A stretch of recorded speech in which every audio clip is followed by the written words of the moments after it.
Ele é meio carioca, a mãe dele é carioca, esqueceu? É verdade, né? Ele já tá quebrado. Pega no Fábio. Mestiço. É, do Fábio não. Ah, você é carioca? O Fábio é mestiço baiano como pernambucano.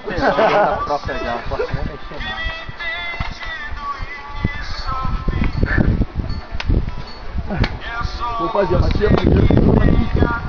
Aí vai pro guerra, não fala. Você vai com uma coisa. Mas o que acontece? Tem mês que eu tô em casa, não arrumei freelance, ficando com as crianças, eu já tô arrumando casa pra Erika chegar, tem um descanso, dei férias pra ela também. As crianças emagreceram nesse período? É o quê? Fiquei emagrecido mesmo, porque eu não gosto de comida de homem não. Minha comida só não leva alho no suco. Nem na sobremesa leva alho. Fala pra caramba, não é brincadeira não, rapaz. Aí, maluco, corta a língua dele aí, maluco.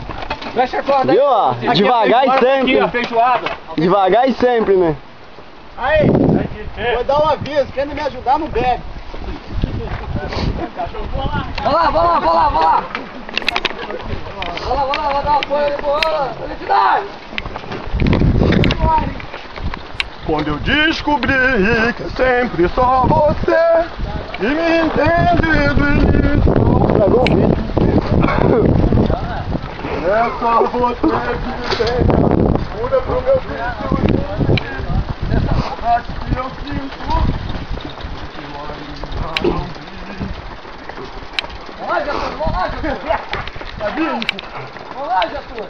Vamos passar ele! Vamos passar! Aí, se a gente beber a cerveja aqui, fica mais velho.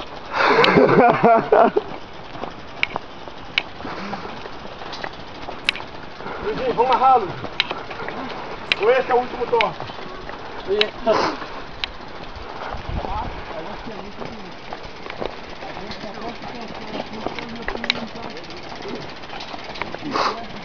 Gente, alguém tá me dando uma cordinha pra me amarrar no cantinho lá? E tudo vai vir no ano que vem? Se tiver onda, Eles não perderam tudo, cara, aí.